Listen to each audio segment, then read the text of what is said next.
Apa kabar pemirsa TVR Parlemen dimanapun Anda berada? Berjumpa lagi bersama saya Umam Hidayat dalam program TVR 17.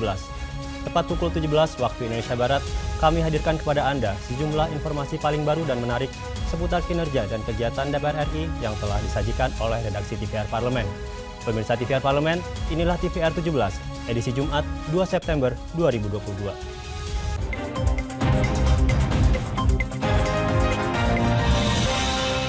Komisi 1 DPR RI menilai lembaga otoritas pengawas data sebaiknya bertanggung jawab langsung di bawah Presiden, mengingat informasi data pribadi sangat strategis, baik untuk kepentingan politik maupun keperluan bisnis. Terkait pembentukan lembaga otoritas pengawas data yang menjadi salah satu persoalan alot dalam pembahasan rancangan Undang-Undang Perlindungan Data Pribadi atau RUU PDP, Komisi 1 DPR RI menilai lembaga pengawas data harus di bawah komando Presiden. Lembaga pengawas data masih menjadi salah satu pembahasan yang menjadi perhatian sebagai lembaga yang bertanggung jawab memastikan perlindungan data pribadi, kepatuhan pengendali, dan prosesor data pribadi. Menanggapi hal tersebut, anggota Komisi 1 DPR RI Jazuli Juwaini menilai, lembaga otoritas pengawas data harus bersifat independen agar objektif dalam menilai pelanggaran data pribadi baik yang terjadi di lembaga pemerintah maupun swasta. Yang membuat itu agak lama dan stagnan itu, DPR menginginkan pengawas itu adalah dari independen atau dipilih oleh DPR atau representatif. Pemerintah berapa, DPR berapa, independen berapa, seperti yang sudah ada di lembaga-lembaga lain. Tapi akhirnya tidak menemukan titik temu. Sekarang titik temunya di mana? Pengawas kita serahkan kepada Presiden. Lebih lanjut, anggota Komisi 1 DPR RI Muhammad Idam Samawi menilai, lembaga otoritas pengawas data sebaiknya bertanggung jawab langsung di bawah Presiden. Bangsa Indonesia ini jumlah manusianya sekian ratus juta, ya. Dan sekarang ini dengan teknologi informasi ini, maka data-data pribadi itu, sangat. Bukan, maksudnya sangat strategis sekali. Apakah itu untuk kepentingan politik maupun untuk kepentingan bisnis. Sehingga diperlukan sekali perlindungan data pribadi ini ya. Dan menurut saya ya sebaiknya lembaga independen yang langsung di bawah Presiden. Vinita dan Rifki, TVR Parlemen melaporkan. Komisi 5 DPR RI berkomitmen akan memperjuangkan sejumlah aspirasi dan keresahan yang dialami oleh para driver ojek online. Salah satunya terkait regulasi hukum yang mengatur transportasi online. Komisi 5 DPR RI menyiapkan 2 opsi payung hukum bagi transportasi online, yaitu revisi Undang-Undang tentang Lalu Lintas Angkutan Jalan atau membuat undang-undang baru yang secara khusus mengatur transportasi online. Hal tersebut disampaikan anggota Komisi 5 DPR RI Edi Santana saat menemui perwakilan Koalisi Ojol Nasional di Gedung DPR Senayan, Jakarta. Edi memaparkan pihaknya akan memperjuangkan sejumlah aspirasi dan keresahan yang dialami para driver ojek online. Salah satunya terkait regulasi hukum yang mengatur transportasi online. Edi Santana mengungkapkan DPR akan mencari jalan alternatif terkait tuntutan yang diajukan Koalisi Ojek Online Nasional. Komisi 5 DPR juga akan memperjuangkan aspirasi tersebut, terutama menyangkut revisi Undang-Undang Nomor 29 Tahun 2019 tentang Lalu Lintas dan Angkutan Jalan, yang akan dijadikan sebagai landasan hukum bagi transportasi online. Kita kan sedang merevisi Undang-Undang Nomor 22 tentang Lalu Lintas Angkutan Jalan. Nah, mungkin kalau di situ sedikit tersendat, agar nanti dikonsepkan ya undang-undang khusus ya transportasi online, jadi undang-undang khusus untuk mengatur masalah transportasi online. Jadi ada 2 alternatif, itu merevisi Undang-Undang Nomor 22 tentang Lalu Lintas Angkutan Jalan yang dimasukkan ojol ini sebagai sistem transportasi, atau membuat undang-undang baru khususnya mengatur masalah transportasi online.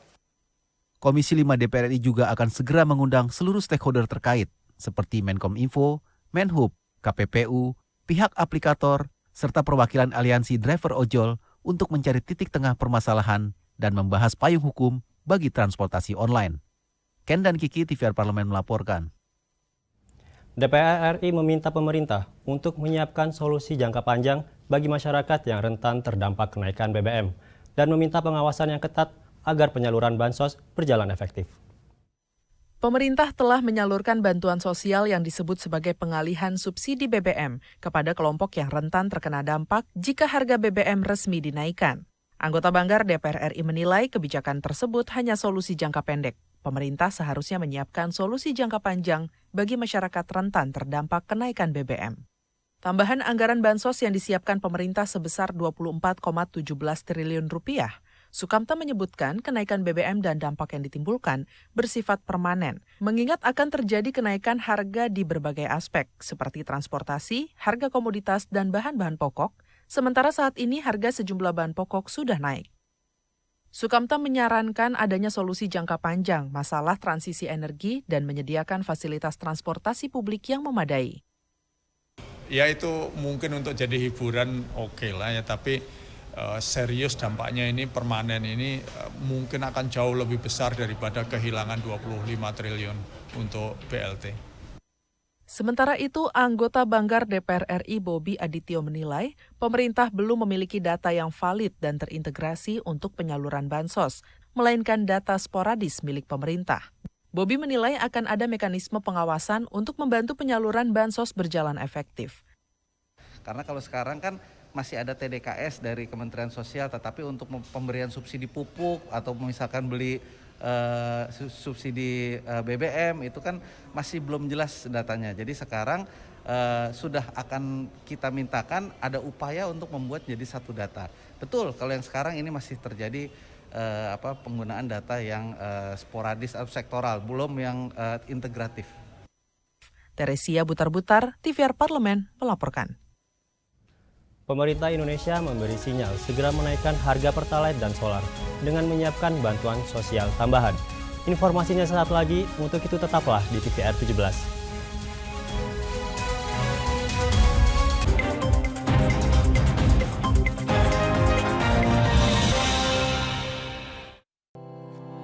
Tugas dan fungsi DPR RI sangat penting bagi negeri ini sebagai pengemban amanat rakyat.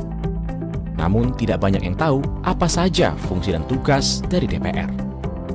DPR mempunyai 3 fungsi pokok, yaitu legislasi, anggaran, dan pengawasan.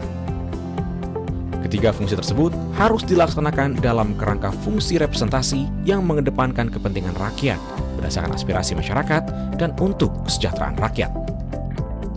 Dari fungsi legislasi, DPR RI mempunyai tugas dan wewenang untuk menyusun dan menetapkan program legislasi nasional bersama dengan pemerintah, menyusun dan membahas rancangan undang-undang, menerima rancangan undang-undang dari DPD, membahas rancangan undang-undang yang diusulkan oleh Presiden ataupun DPD, menetapkan undang-undang bersama dengan Presiden, menyetujui atau tidak menyetujui peraturan pemerintah pengganti undang-undang yang diajukan Presiden untuk ditetapkan menjadi undang-undang. Sementara, fungsi anggaran membahas dan memberikan persetujuan atau tidak memberikan persetujuan terhadap rancangan undang-undang tentang APBN yang diajukan Presiden, memperhatikan pertimbangan DPD atas rancangan undang-undang tentang APBN dan rancangan undang-undang terkait pajak, pendidikan, dan agama, menindaklanjuti hasil pemeriksaan atas pengelolaan dan tanggung jawab keuangan negara yang disampaikan oleh BPK, memberikan persetujuan terhadap pemindahantanganan aset negara maupun terhadap perjanjian yang berdampak luas bagi kehidupan rakyat yang terkait dengan beban keuangan negara. Dan fungsi pengawasan, melakukan pengawasan terhadap pelaksanaan undang-undang, APBN, dan kebijakan pemerintah, membahas dan menindaklanjuti hasil pengawasan yang disampaikan oleh DPD terkait pelaksanaan undang-undang mengenai otonomi daerah, pembentukan, pemekaran, dan penggabungan daerah, pengelolaan sumber daya alam dan sumber daya ekonomi lainnya, pelaksanaan APBN, pajak, pendidikan, dan agama. Terima kasih. Video ini dipersembahkan oleh TV dan Radio Parlemen, Biro Pemerintahan Parlemen, Sekretariat Jenderal, dan Badan Keahlian DPR RI.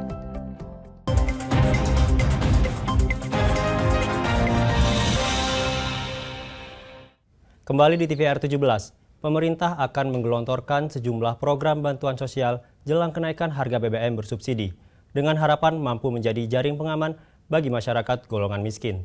DPR mengingatkan, pemerintah harus mampu menyiapkan upaya antisipasi efek domino akibat kenaikan harga BBM bersubsidi terhadap perekonomian masyarakat, khususnya kelompok menengah ke bawah yang paling rentan terkena dampak. Berikut ini laporan mendalam yang telah dirangkum oleh tim redaksi TVR Parlemen dalam segmen Editorial Parlemen.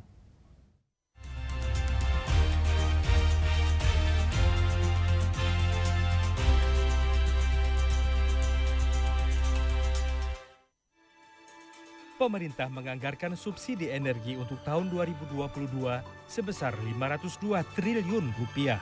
Dalam perhitungan Kementerian ESDM, konsumsi Pertalite tahun ini bisa mencapai 29,07 juta kiloliter, melebihi kuota yang ditetapkan 23,05 juta kiloliter. Sementara konsumsi solar bersubsidi berpotensi membengkak menjadi 17,44 juta kiloliter dari kuota 15 juta kiloliter. Presiden Joko Widodo telah memberikan arahan pada para menteri untuk mengantisipasi kenaikan harga pangan jika pemerintah resmi mengumumkan kenaikan harga BBM. Di Gedung Nusantara 1 DPR RI, anggota Komisi 4 DPR RI Firman Subagio mengingatkan, pemerintah harus mampu menyiapkan upaya antisipasi efek domino kenaikan harga BBM subsidi terhadap perekonomian masyarakat, khususnya kelompok menengah ke bawah yang paling rentan terkena dampak. Menurutnya, kenaikan harga BBM akan mendorong peningkatan biaya produksi, termasuk di sektor pangan yang sedang melonjak dampak kenaikan harga pangan dunia. Dengan masalah kenaikan harga BBM, itu memang akan ada efek domino. Efek dominonya adalah biaya produksi itu akan mesti meningkat, akan naik.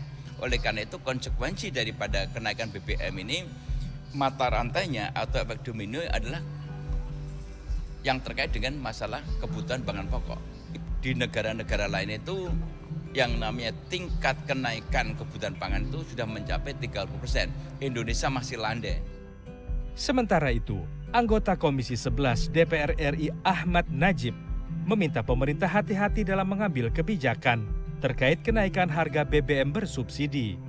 Pasalnya akan memberi dampak luas terhadap harga sejumlah komoditas dan kebutuhan pokok. Najib juga meminta pemerintah memangkas anggaran pada sektor tertentu sehingga bisa dialihkan untuk menambah subsidi sektor energi daripada menaikkan harga BBM bersubsidi. Dan tentu perlu juga kajian-kajian lebih lengkap, karena ibaratnya kita sedang menghadapi sebuah peperangan, semua harus sepakat bersatu memberikan kontribusinya masing-masing. Anggota Komisi 6 DPR RI Nevi Zuairina juga meminta pemerintah tidak menaikkan harga BBM bersubsidi, mengingat kondisi perekonomian masyarakat yang belum stabil. Menurutnya, Pertamina seharusnya serius melakukan langkah yang efektif dan tepat dalam penyaluran BBM bersubsidi yang selama ini belum tepat sasaran. Semua mau bangkit, tapi dengan harga-harga yang mahal, itu jadi pertimbangan. Untuk itu memang harus tepat sasaran ya, karena Pertalite ini kan subsidi ya, jadi harus tepat sasaran. Ya ini yang kita harus minta, jangan sampai mobil-mobil yang mahal pakai Pertalite juga. Sebagai pengalihan subsidi BBM, pemerintah menambah anggaran sebesar 24,17 triliun rupiah akan dicairkan dalam bentuk BLT kepada 20,65 juta keluarga penerima manfaat dengan besaran Rp600.000 per keluarga. Selain itu, ada juga bantuan upah pada 16 juta pekerja yang memiliki gaji maksimum Rp3,5 juta dengan besaran bantuan Rp600.000. Menanggapi hal tersebut, anggota Banggar DPR RI Sukamta menyayangkan kenaikan harga BBM akan memberikan dampak berlipat atau multiplier effect, baik terhadap harga komoditas dan daya beli masyarakat, khususnya masyarakat menengah ke bawah.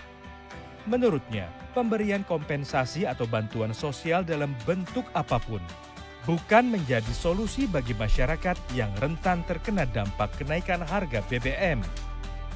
Daya beli ini tidak naik, nah sehingga otomatis masyarakat kita ini bertambah miskin, terutama yang kelas menengah middle ke bawah sampai masyarakat yang paling bawah. Nah masyarakat paling bawah ini masih ada mungkin bisa dikasih kartu ini, kartu itu ya, tetapi sebetulnya ini tidak menyelesaikan masalah. Banggar DPR RI mendorong pemerintah melakukan realokasi anggaran subsidi energi ke sektor-sektor yang diperlukan masyarakat miskin. Selain bansos, juga perlu dialihkan untuk fasilitas kesehatan dan memperkuat ketahanan pangan. Pemerintah juga diminta menjalankan reformasi subsidi energi secara menyeluruh. Tim Liputan, TVR Parlemen melaporkan.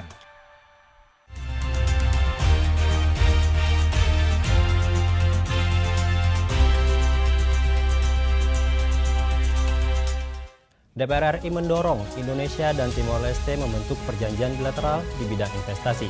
Informasinya saat lagi. Untuk itu jangan kemana-mana, tetaplah di TVR 17.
Virus corona menjadi perbincangan dunia.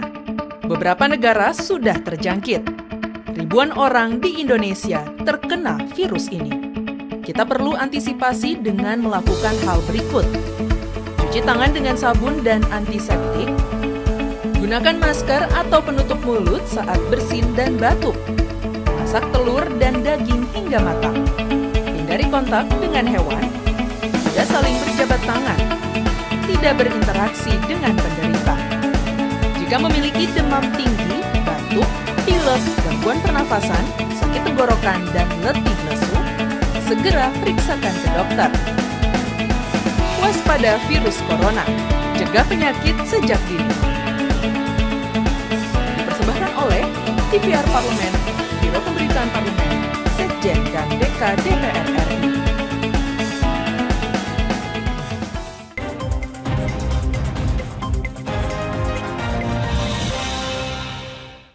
Kembali di TVR 17, DPR RI dan Parlemen Timor Leste selama ini telah berinteraksi dalam sejumlah forum parlemen internasional, salah satunya Interparliamentary Union atau IPU.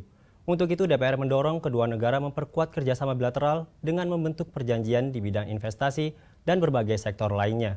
Untuk lebih lengkapnya, berikut laporan rekan kami Elisa Purba dengan Ketua Parlemen Timor Leste. Dan pemirsa, terima kasih Anda masih setia menyaksikan TVR Parlemen. Dan saat ini saya sudah bersama dengan Ketua Parlemen Nasional Timor Leste, Bapak Aniceto Lopez. Dan tentunya pemirsa juga sudah tidak sabar berbincang dengan Bapak Aniceto terkait dengan hubungan bilateral yang mungkin terjalin antara Timor Leste dan juga Indonesia. Bapak, terima kasih atas waktunya, Pak. Mungkin sedikit bisa bercerita, Pak, terkait dengan pertemuan hari ini. Apakah yang menjadi poin utama dari pertemuan antara Parlemen Timor Leste dengan Parlemen Indonesia? Ya, ini pertemuan antar parlemen, kunjungan antar parlemen, Parlemen Indonesia dan Parlemen Timor Leste. Dan mungkin pertama kali dalam sejarah Timor Leste dan Indonesia. Seperti biasa, tujuan kunjungan ini adalah untuk mempererat kerjasama dan persahabatan antar dua negara, lebih khusus lagi karena ini kunjungan antar parlemen untuk mempererat dan meningkatkan persahabatan dan kerjasama antar parlemen, lembaga-lembaga perwakilan dua negara, Timor Leste dan Indonesia. Itu tujuan utama kita untuk kita melakukan kunjungan ini, dan saya berterima kasih sekali kepada Yang Mulia Ketua DPR yang telah menerima delegasi parlemen Timor Leste. Sekaligus karena saya juga membawa pesan dari Yang Mulia Presiden Timor Leste yang mengundang Ketua DPR RI untuk berkunjung juga ke Timor Leste. Kalau bisa itu bertepatan dengan 20 Mei, hari restorasi kemerdekaan Timor Leste yang akan jatuh pada 20 Mei tahun depan. Sekaligus dengan badan kerjasama antar parlemen. Karena di Timor Leste juga ada, dan hari ini datang bersama saya untuk bersama saya kelompok persahabatan parlementer Timor Leste dan Indonesia. Jadi ada di sini. Baru selesai pertemuan dengan Pak Yang Mulia anggota DPR Pak Fadli Zon, Ketua Badan Kerjasama Antar Parlemen, dan senang sekali, dan kami berjanji untuk saling mengunjungi dan dalam rangka mempererat persahabatan antar parlemen dan persahabatan antar dua negara dan antar rakyat kedua negara. Ada satu hal yang penting juga tadi sempat waktu makan siang dari DPR RI sudah mulai mengambil inisiatif untuk membentuk asosiasi parlemen berbahasa Melayu, parlemen dari negara-negara berbahasa Melayu. Kami akan mengambil keputusan tentang itu kalau ada surat. Tapi kita punya dasar hukum yang kuat juga untuk mengambil bagian di dalam asosiasi itu kalau terbentuk. Karena konstitusi kita jelas mengatur bahwa bahasa resmi Timor Leste itu bahasa Portu dan bahasa Tetun, dan bahasa Indonesia sebagai bahasa kerja. Bahasa kerja. Jadi ini saya tadi sepertinya ada sesuatu yang luar biasa, informasi yang luar biasa saya dapatkan ini. Dan sekali lagi ini kunjungan untuk mempererat tali persahabatan antar dua negara dan khususnya antar dua parlemen. Kita tadi baru pertama kali dalam sejarah dan sudah dimulai dengan kedua sekretaris jenderal kedua parlemen tadi menandatangani sebuah dua protokol kerjasama. Pertama tentang protokoler parlementer dan juga kerjasama di bidang media dan komunikasi. Itu kita mulai dari situ dan bidang-bidang lainnya akan mengikuti. Baik, terima kasih Pak. Berarti nanti kita akan ada asosiasi parlemen berbahasa Melayu dan juga diharapkan dari Parlemen Indonesia sendiri bisa hadir ke Timor Leste ya Pak? Asosiasi itu inisiatifnya dari DPR RI, asosiasi parlemen negara-negara berbahasa Melayu. Tapi kunjungan ini sudah kita harapkan ada kunjungan selanjutnya. Dan sesuai dengan tradisi, kalau Ketua DPR yang berkunjung ke Timor Leste, sesuai tradisi parlemen kita, saya akan minta kepada Ketua DPR RI untuk berpidato juga di parlemen. Oke, baik. Terima Nasional kasih Timor Bapak. Leste. Dan pemirsa, demikian wawancara kami dengan Ketua Parlemen dari Timor Leste, Bapak Anisetus Bapak. Terima kasih atas waktunya Bapak. Dan tentunya pemirsa, kita harapkan ke depan kerjasama dan hubungan bilateral antara Timor Leste dan Indonesia bisa semakin erat dan mempererat kedua negara. Kembali ke studio. Selanjutnya pemirsa, apa saja yang menjadi topik perbincangan di media online pada hari ini? Usai jeda, tetaplah di TVR 17.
kembali di TVR 17.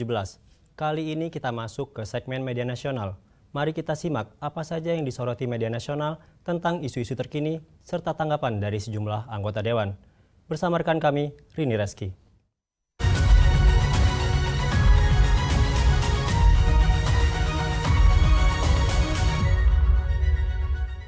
Selamat sore pemirsa dan pemirsa TVR Parlemen. Mari kita bahas apa saja yang menjadi headline media online pada hari ini. Yang pertama pemirsa mengenai DPR RI yang desak pemerintah atur jam operasional truk besar terkait kecelakaan maut di Bekasi.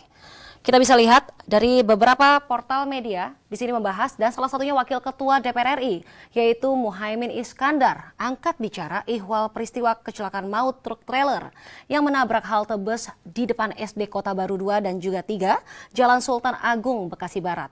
Tentunya kecelakaan ini menewaskan 11 orang yang sebagian besarnya adalah anak sekolah. Muhaimin menyebutkan peristiwa kecelakaan yang disebabkan truk berukuran besar bukan kali ini saja terjadi. Menurutnya, sejumlah kecelakaan yang disebabkan oleh truk besar perlu menjadi perhatian semua pihak. Dan Caimin menilai perlu ada langkah evaluasi yang komprehensif termasuk mengubah jam operasional truk besar. Dan juga anggota Komisi 5 DPR RI yaitu Suryadi Jayapurnama di sini berharap pemerintah memberi perhatian khusus pada keselamatan lalu lintas. Terlebih, secara umum kecelakaan lalu lintas pada tahun 2021 telah menewaskan 25.266 korban jiwa dan korban luka berat sebanyak 10.553 orang dan juga korban luka ringan 117.913 orang pemirsa. Dan juga di sini Suryadi meminta pihak berwenang untuk mengusut tuntas maksud kami terjadinya kecelakaan ini dan meminta pemerintah memberikan solusi terhadap masalah ini agar tidak terulang kembali di masa yang akan datang. Dan di sini juga Suryadi memberikan beberapa solusi yang bisa diterapkan. Dan salah satunya menerapkan pembatasan waktu operasional, khususnya untuk truk berdimensi besar seperti truk tronton, di mana truk dilarang beroperasi pada jam-jam ramai. Dan ia meminta pemerintah membuat peraturan yang mewajibkan perusahaan agar selalu mengedukasi supir-supir armadanya dan juga merawat armadanya dengan baik sesuai dengan standar yang berlaku. Tentunya pemerintah juga perlu memberikan sanksi yang tegas kepada perusahaan yang lalai dalam menjalankan kewajibannya. Ya, tentunya di tahun ini ya pemirsa, baru beberapa bulan yang lalu ada terjadi kecelakaan di Cibubur dan sekarang di Bekasi. Ya, kita harapkan memang perlu adanya penerapan jam-jam di mana truk itu harus ada jadwalnya, tidak bersamaan dengan kendaraan yang kecil. Baik, berita selanjutnya yang juga menjadi headline media online pada hari ini pemirsa datang dari Komisi 1 DPR RI yang angkat bicara terkait kasus pembunuhan sadis warga sipil di Mimika, Papua. Kita bisa lihat juga di sini DPR RI angkat bicara soal kasus mutilasi yang dilakukan oleh 4 warga sipil dan 6 anggota TNI Angkatan Darat di Mimika, Papua.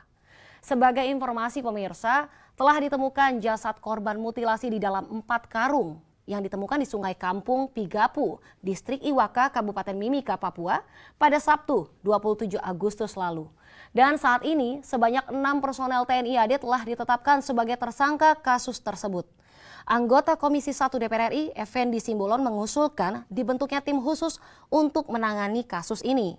Di sini juga Effendi mengingatkan Menteri Luar Negeri yaitu Retno Marsudi, masalah ini juga berpotensi mengganggu KTT G20 di Bali pada akhir 2022.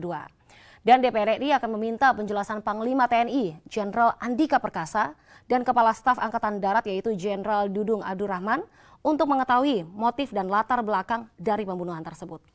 Dan sementara itu pemirsa, anggota Komisi 1 DPR RI yaitu Sukamta di sini memuji ketegasan Kepala Staf Angkatan Darat yaitu Jenderal TNI Dudung Abdurrahman dalam pengusutan kasus pembunuhan sadis warga di Mimika. Menurut Sukamta, penegakan hukum tidak boleh diskriminatif dan tebang pilih. Sehingga pemerintah atau perintah Jenderal Dudung kepada jajarannya untuk mengusut tuntas kasus pembunuhan sadis warga sipil di Mimika layak didukung semua kalangan. Tentunya lebih lanjut, Sukamta di sini menambahkan, sudah saatnya TNI dan juga warga sipil berkolaborasi dalam berbagai bidang. Dan Sukamta berharap Jenderal Dudung terus konsisten dan tegas dalam memimpin TNI, serta menjaga keamanan Indonesia dari segala macam bentuk ancaman, baik yang datang dari internal maupun eksternal. Nah, pemirsa, itu tadi headline media online pada hari ini yang saya sampaikan mengenai DPR RI yang mendesak pemerintah membuat aturan jam operasional bagi truk bermuatan besar. Juga Komisi 1 DPR RI yang angkat bicara terkait pembunuhan sadis di Papua yang melibatkan anggota TNI. Baik, sekian dari saya Rina Reski, kembali ke rekan Umam.